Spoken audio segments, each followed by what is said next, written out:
Aí eu vou pedir para vocês brevemente se apresentarem quem são vocês. De uma maneira bem sucinta, a gente tem um minutinho ali de apresentação, que daí mais do que eu ficar tentando apresentar vocês, acho que a gente traz isso, e aí nessa fala a gente pega a nossa temática, que é justamente a questão do trabalho com foco no cliente, e aí em cima disso a gente parte. Aí eu começo conversando contigo, aí a gente vai interagindo e aí a gente faz uma conversa mais informal.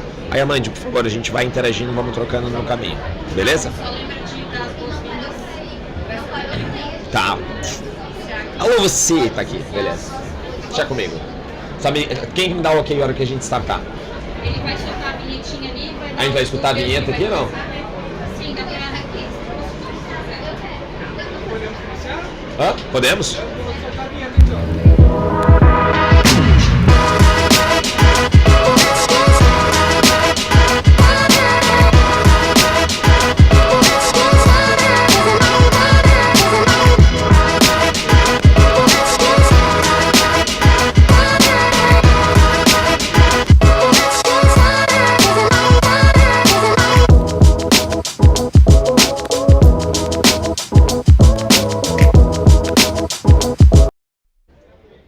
Sejam todos muito bem-vindos ao podcast Pode Associar, o novo podcast da ACIF, a Associação Comercial e Industrial de Florianópolis, que foi lançado aqui durante o Startup Summit aqui em Florianópolis.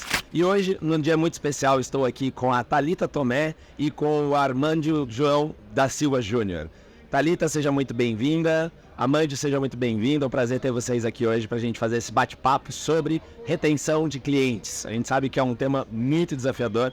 Mas antes da gente começar, gostaria de conhecer um pouquinho mais de vocês. Quem é você, Thalita? Fala um pouquinho para nós, por favor. Bom, eu sou a Thalita Tomé. Já me sigam nas redes sociais, então @Thalita Tomé. Eu sou Head of Growth na Fluency Academy. A Fluency é uma EdTech que tem como propósito democratizar o acesso das pessoas ao ensino de línguas. São mais de 200 mil alunos Brasil, América Latina, Índia e outros países. A gente tem um produto muito incrível e dentro desse produto eu sou responsável pela vertical de retenção. Então são mais de 160 pessoas entre operações, CX, Growth e professores. Antes da Fluency eu atuei numa AgTech, na Grão Direto, numa AgTech que conecta quem quer comprar e vender grãos. Conecta o produtor rural a quem vai comprar os grãos. E foi uma experiência super legal.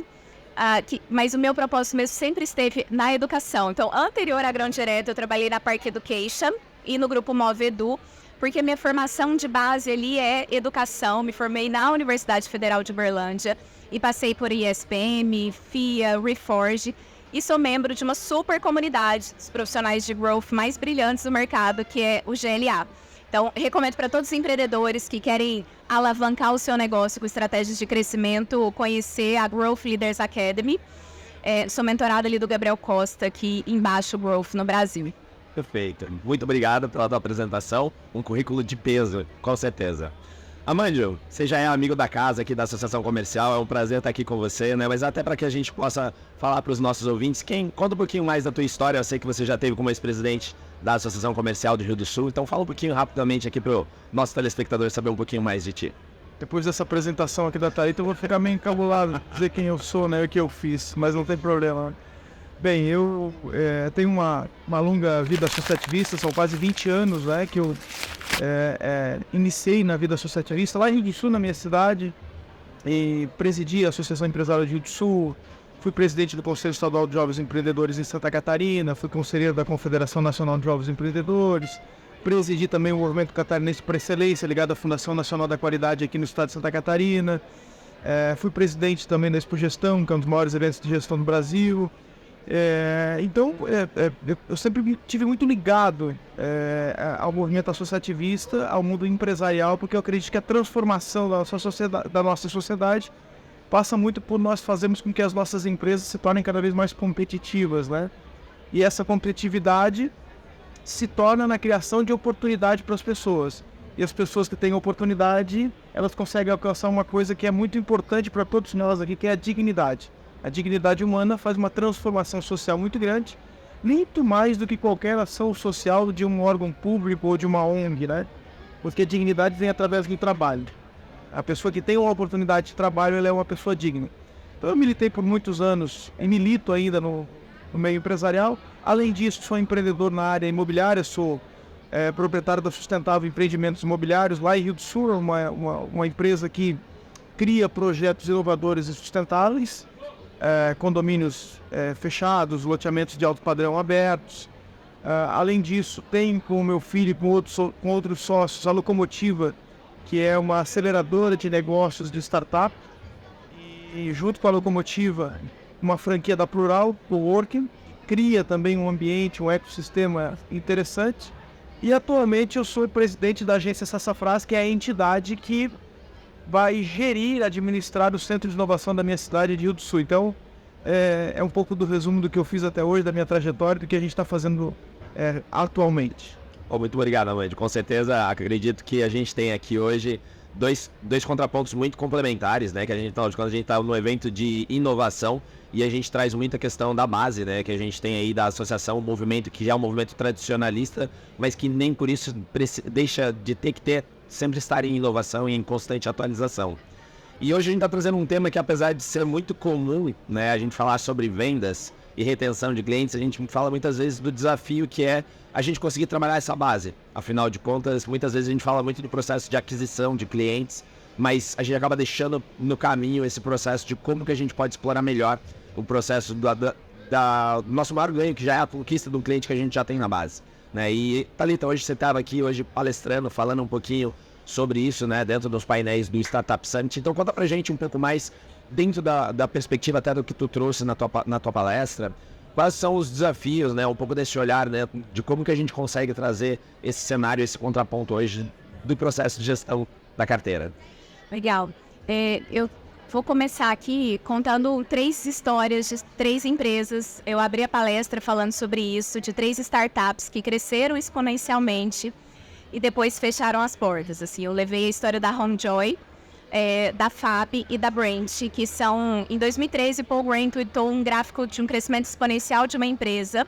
Meses depois, essa empresa arrecadou 38 milhões em investimentos. 18 meses depois, a Homejoy fechou as portas. A FAB, que tem origem, o e-commerce, mas tem origem em redes sociais. O pessoal comemorando. A FAB, ela pivotou, cresceu uma base de 500 mil usuários em 10 semanas. Arrecadou 150 milhões de investimento, uma valuation de 1 bi. 18 meses depois, a FAB foi vendida por 5,4 milhões. Contei a história da Brent, a mesma coisa, cresceu exponencialmente, teve uma rodada de 50 milhões. 18 meses depois, foi vendido por um preço bem abaixo do que ela tinha arrecadado. E aí, o que aconteceu com essas 3 startups? Com muita grana, com aquisição altíssima de usuário, elas despriorizaram a alavanca da retenção. Elas não olharam para a base, para a jornada do cliente. E aí, não olhar para os próprios clientes e despriorizar a retenção é não olhar para engajamento. Então, a gente fica muito preocupado em trazer novos clientes, mas a gente se esquece daquilo que a gente oferece, a solução. Quando esse cliente comprou algo, ele confiou naquilo que eu vou entregar, na solução que eu vou entregar. Quanto que eu tenho preocupado em melhorar essa solução, em personalizar essa solução e levar uma jornada especial para o cliente, já que ele confiou em mim. Então, eu vejo as empresas crescendo muito e não olhando para a própria base, cuidando daquele cliente que gera receita. E não medem essa retenção de forma correta. Então, a gente falou muito lá na palestra sobre retenção e engajamento. Eu venho de um negócio de receita recorrente. Negócio de receita recorrente, geralmente as pessoas, eu pergunto qual que é a métrica que você tem que olhar para o seu business para saber se sua retenção está ok. As pessoas sempre me respondem a métrica da recorrência anual.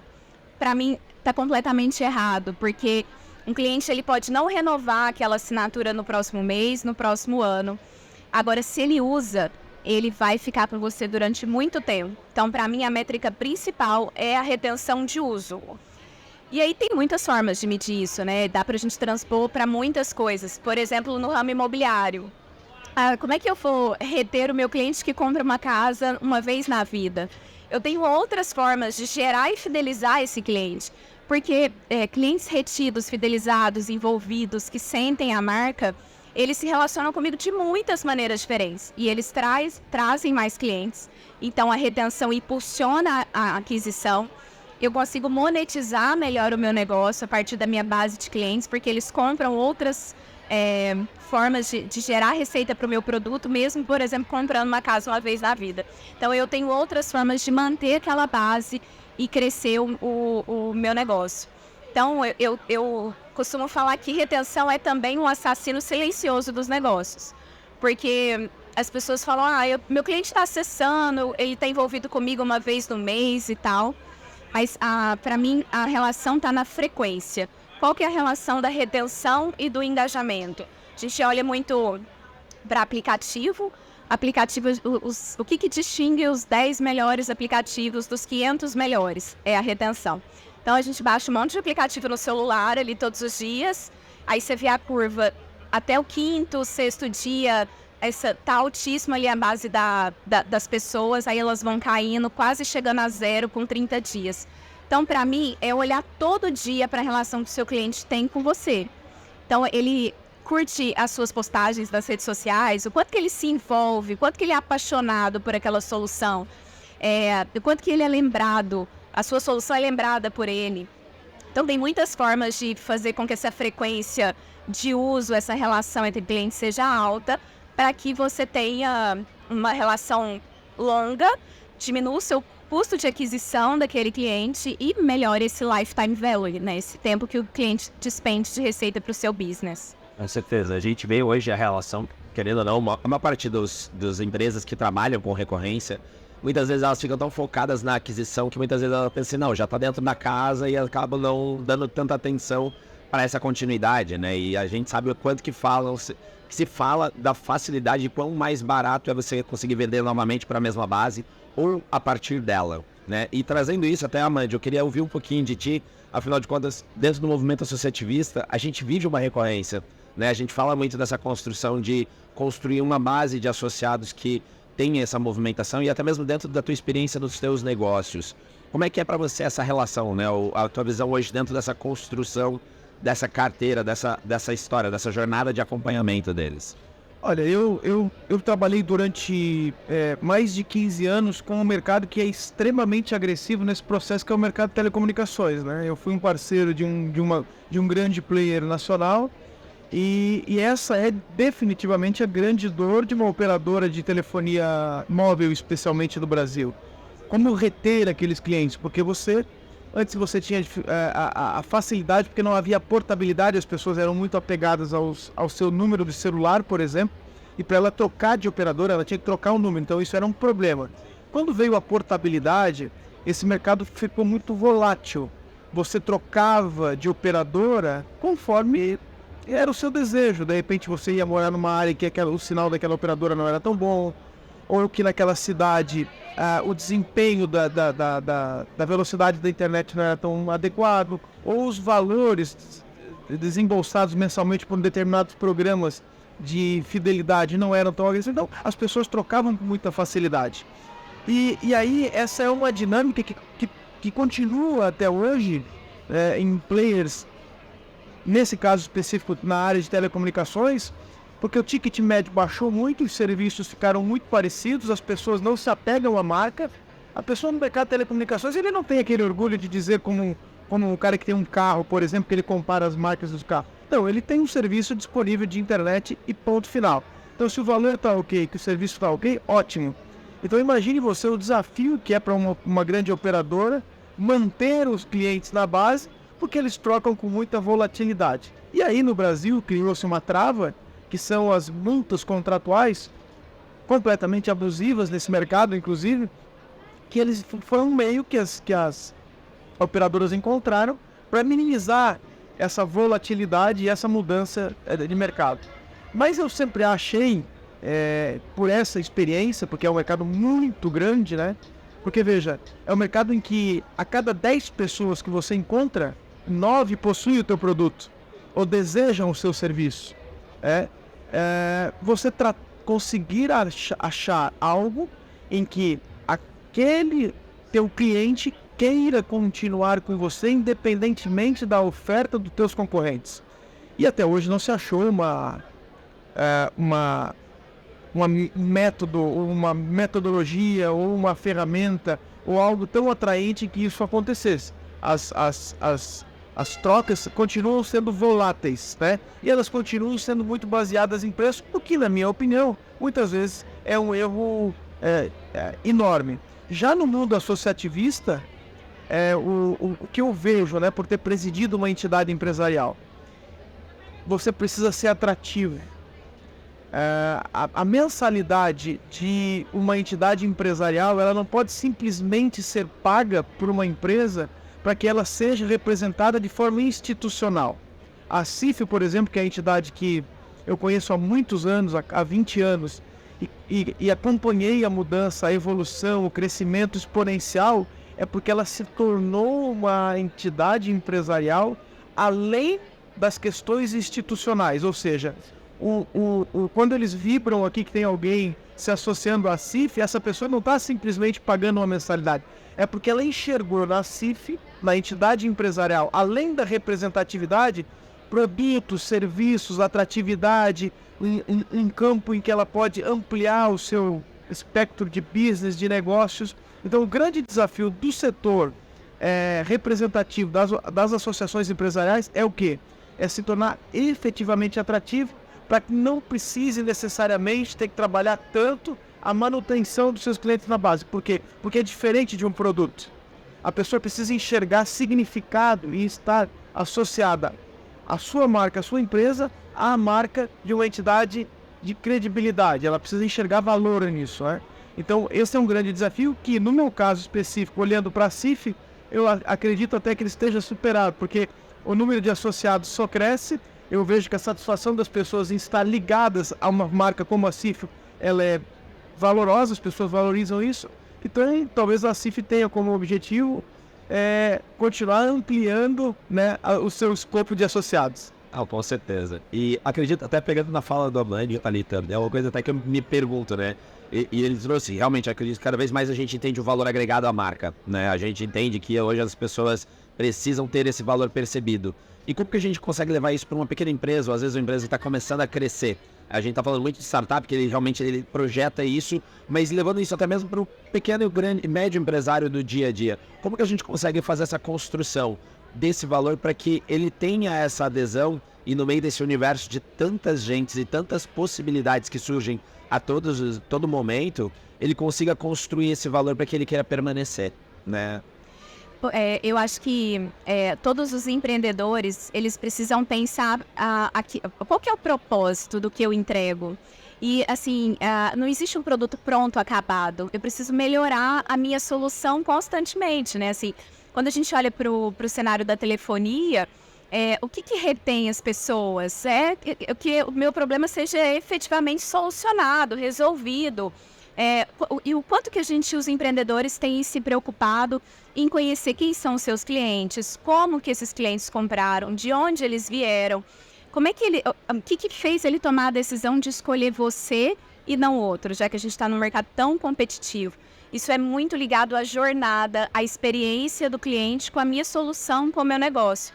Quando eu olho para a CIF, por exemplo, eu penso muito, até foi o tema da palestra do Gabriel, que é de Community-Led Growth. É uma comunidade. Santa Catarina tem muito é histórico, né? Um estado que sempre as cooperativas, elas são muito importantes, as associações são muito importantes e as pessoas se conectam em comunidades. Então, um empreendedor, quando se associa, ele pensa assim, nossa, o que me conecta com as pessoas que estão aqui? Tem as mesmas dores do que eu posso trocar, eu posso desenviesar o meu negócio, pensar em soluções fora da caixa que eu não consigo pensar ali no meu cenário do que eu estou fazendo. E aí, claro, vocês aqui querem levar a melhor jornada para esses associados. E a mesma coisa, né? Os associados, os empreendedores, eles precisam levar a melhor jornada para os clientes das soluções que eles criam, que eles têm. Então, é melhorar o produto constantemente, melhorar a forma de se relacionar, canais de atendimento, ser genuinamente preocupado com o cliente. Aquilo que ele comprou, eu estou resolvendo realmente aquele problema. Ele teve uma experiência incrível, eu faço o coração dele bater mais forte quando ele se relaciona, ele pensa comigo. É a mesma coisa aqui da associação. Então, eu penso muito sobre essa ligação que a gente tem com os produtos e soluções mas ela também é ligação entre pessoas, né? A gente pode ter as melhores ferramentas, as melhores soluções, mas a gente está lidando com pessoas, são pessoas que compram umas das outras. E aí conhecer essas pessoas, conhecer a jornada dessas pessoas é que faz o valor, a marca ali ser competitivo e esse empreendedor sair na frente. E vendo hoje essa relação que a gente fala, querendo ou não, a gente está falando muito de propósito, a gente fala de sentimento. Afinal de contas, a compra e a aquisição e até mesmo a permanência, ela está muito conectada com esse senso de fazer parte, né? E a gente vive muito isso no nosso associativismo, tanto como a Mandy trouxe aqui pra gente. E talvez olhando isso, se a gente fosse pensar, e aqui até ouvindo um pouquinho também da tua experiência, Mandy, o que você identifica que sejam, até da tua bagagem, da vivência que tu tem, quais foram as principais percepções que você identifica que a gente consegue construir essa crescente? Afinal de contas, a gente fala muito que é momento, né? A gente tem sazonalidades, tem momentos do negócio e a entidade, ela vive ciclos e a nossa comunidade também vive esses ciclos, né? E o que você percebe ao longo dessa tua jornada que foram os movimentos que foram feitos dentro do associativismo e dos teus negócios que trouxeram essa perpetuidade, esse crescimento da base de pessoas fazendo parte desse movimento? Eu acredito muito que você precisa se tornar desejado. Seu produto, o seu serviço, ou seja, as pessoas precisam... E isso é algo difícil, né? Porque você desejar algo, isso precisa estar muito sólido no mercado. Quando você olha para uma instituição, por exemplo, que é diferente de um produto ou de um serviço, porque é uma coisa mais institucional. Por trás disso vem serviços, como é o caso da CIF especialmente. Mas quando você fala de um produto ou de um serviço, especialmente nos dias de hoje, existe a criação de muitas coisas que muitas vezes nós sequer imaginávamos em algum momento da nossa vida que nós iríamos comprar ou precisar. Na verdade, as pessoas criam a necessidade na nossa cabeça, né? E isso é diferente de você desejar com verdade, porque o mundo evolui com uma velocidade enorme, a tecnologia, ela entrou nas nossas vidas sem pedir permissão e criou uma dependência nas nossas vidas e que muitas vezes, quando nós não estamos segurando um telefone ou aguardando uma mensagem ou alguma coisa do gênero, nós estamos pensando nisso. E isso eu estou falando em não mais do que 10 anos. E veja a quantidade de expectativa e de desejo e de atratividade que a tecnologia trouxe para as nossas vidas, que dentro de um celular como esse, além da nossa comunicação, nós temos aqui uma quantidade enorme de serviços que nos trazem segurança. A gente pode estar aqui o tempo inteiro olhando o nosso patrimônio de forma online, conexão com outras pessoas de uma forma super rápida, geração de negócios. Isso aqui proporcionou que a gente não precisasse ir todos os dias para o nosso ambiente de trabalho, porque a gente pode despachar tudo por um celular, não precisa sequer de um notebook, por exemplo. Então, a transformação, a criação do desejo, eu acho que ela se sintetiza, por exemplo, nos dias de hoje, por exemplo, nesse serviço aqui que é um celular. Então, resumindo o que eu acredito, o que eu acho, é que se você tiver a condição de criar um produto ou um serviço que as pessoas desejem, esse de fato é o grande sucesso do negócio, né? E hoje não é fácil, por quê? Porque existe uma oferta infinita de produtos e de serviços e você muitas vezes fica até confuso. Será mesmo que eu preciso desse produto ou desse serviço? Ou ele foi criado apenas e tão somente para preencher uma lacuna comercial de alguém que em determinado momento da sua vida achou que isso seria vantajoso, seria necessário ser criado? Então é um espectro complexo de avaliação, mas é o que eu acredito. Sim. E no meio disso tudo, acredito até, Thalita, para entender um pouco o que você, até fruto dessa tua experiência dentro do trabalho que você faz, eu sei que assim, a gente está embargado de muitas opções, a gente tem uma diversidade gigantesca de coisas para utilizar e para agregar. Então por que a gente consegue selecionar no meio desse universo, desse mar de soluções, o melhor caminho para poder realmente entreter, engajar a nossa base de clientes e realmente fazer essa conversão ou até mesmo melhoria da qualidade dessa conversão hoje dentro da base do que a gente tem hoje na nossa carteira? A Fluence, por exemplo, ela é uma edtech que atrai as pessoas através dos nossos professores e influenciadores. Então, eu tenho a Teacher Paula Gabriela, que é uma professora brilhante, que tem mais de 1 milhão de seguidores nas redes sociais, o Gavin Roy, entre outros experts. E eles se conectam com as dores das pessoas. As pessoas querem ser fluentes, elas querem ser elas mesmas em qualquer lugar do mundo e elas precisam falar um outro idioma para isso. E então ela junta essa atração pelo expert com a qualidade técnica de produto do expert com tecnologia, porque aí a gente tem uma outra parte que todas as nossas soluções de e-learning, elas são feitas ali com engenheiros, arquitetos de soluções brilhantes dentro de casa, mas sempre pensando em que aquela solução resolva de fato a necessidade daquele cliente. Então, é um produto que está em constante transformação sempre, para poder, a gente gera o desejo de fato no cliente, mas é um produto lifelong learning. Eu sempre vou procurar aprender alguma coisa. Hoje eu aprendi o inglês, amanhã eu quero aprender o italiano, o coreano. A gente agora lançou o Fluency Future, que é um curso de programação, uma outra linguagem de programação e desenvolvimento. E eu tenho os meus clientes consumindo essas diferentes soluções. Mas por quê? Porque eles são verdadeiramente apaixonados por esses experts, esses professores que atraíram, mas o produto está sendo melhorado para a gente levar a melhor experiência sempre para o cliente. Então, eu acho que, para mim, para a gente levar um bom serviço, para a gente manter, reter, é muito de ter um bom produto. Eu tenho que ser desejável, mas ao longo dessa experiência, eu preciso ter o meu problema resolvido. É uma necessidade. Quando eu comprei, eu tinha uma necessidade. Então, no nosso caso, os alunos querem, de fato, se tornar fluentes. Eles querem aprender. Como é que eles materializam isso? E aí a gente se apega muito, muito nos depoimentos, inúmeros depoimentos que a gente vai tendo dos clientes, sejam eles positivos ou negativos. Então a gente ouve o que ele tem para dizer em muitos momentos da jornada para poder levar essa melhoria e continuar despertando esse desejo pela marca. Falando uma coisa muito importante que eu acredito que ainda é muito negligenciada, que é ouvir os erros através dos clientes que a gente perde, principalmente na base de clientes que a gente acaba deixando, né, de fazer parte. E eu acho que a gente fala que os ganhos são onde a gente acertou o caminho, mas nas perdas é onde estão os nossos maiores aprendizados, né? Nossa conversa é maravilhosa, é um assunto maravilhoso, mas o nosso tempo já está se esgotando. E aí, pegando esse ensejo de falar um pouquinho sobre a questão de aprendizagem, eu vou pedir para a gente fazer nosso desfecho.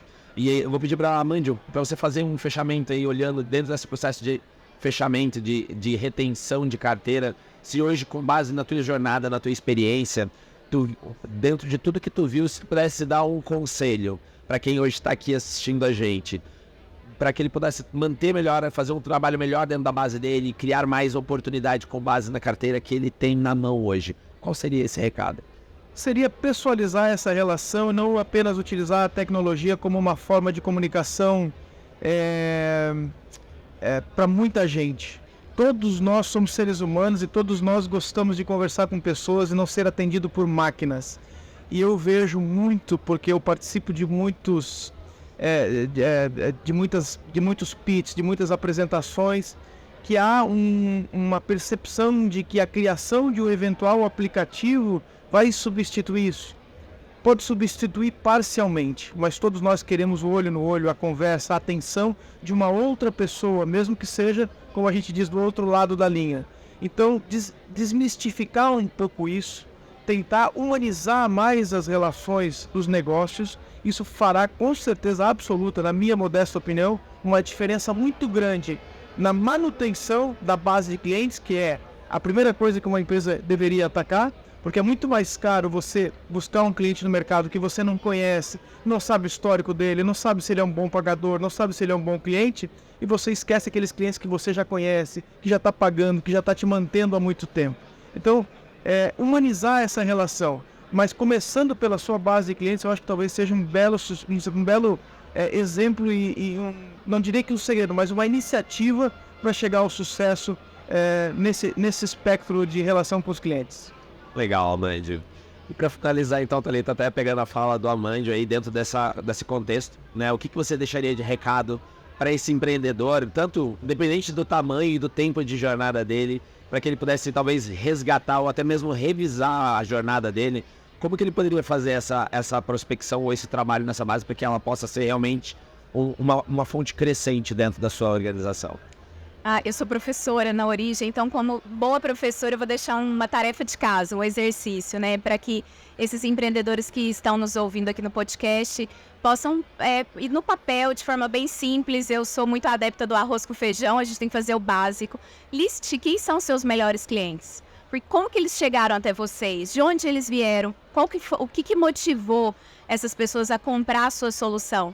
E aí, né, no momento de fazer essa lista, entende as características demográficas, são mais homens, mulheres, qual que é a faixa etária e quais são os momentos de efeito positivo que esse cliente teve durante o consumo dessa solução. Assim, o que fez ele voltar, o que fez ele comprar de novo, o que fez ele te referenciar, trazer uma outra pessoa para comprar do seu produto. E coloca no papel mesmo. Eu acho que isso vai fazer com que você, entendendo quem são esses melhores clientes, essas características, o que conecta. A gente fala muito de análise RFM, né? De recência, frequência e monetização. Então, olhar quão recente que eles consumiram, quão frequente eles consomem a sua solução e quem são os melhores pagadores, adimplentes, que monetizam melhor o seu negócio. Com essa lista em mãos, você olhando para esse grupo, eu acho que aí precisa sair os outputs. Qual que é o plano de ação que eu vou executar para cuidar dessa base e gerar mais clientes a partir dessa própria base? Vou fazer ações Member Get Member, vou trazer começar a ativar esses clientes nas redes sociais, usar outros canais para poder seduzir a base dos meus clientes para o meu negócio. Aí eu acho que vai gerar vários insights de várias alavancas para esses empreendedores crescerem. Então fica a tarefa de casa. Feito, Thalita. Bom, gente, a conversa eu sei que a gente poderia ficar horas aqui, que eu não ia esgotar, porque é um assunto realmente muito importante e que ele é muito rico, né? Eu acredito que ele vai agregar muito, mas de antemão eu gostaria de agradecer demais Thalita, Amandio, pela participação de vocês. Foi um prazer ter vocês aqui conosco, né? E realmente acredito que são coisas que realmente vêm a agradecer bastante. E com certeza eu já peguei vários insights aqui para poder colocar em prática na minha organização também. E deixamos agora para vocês aí que estão em casa assistindo a gente, que realmente coloquem em prática tudo que a gente está trazendo aqui. E nos vemos no nosso próximo Pode Associar. Um grande abraço e até o próximo encontro.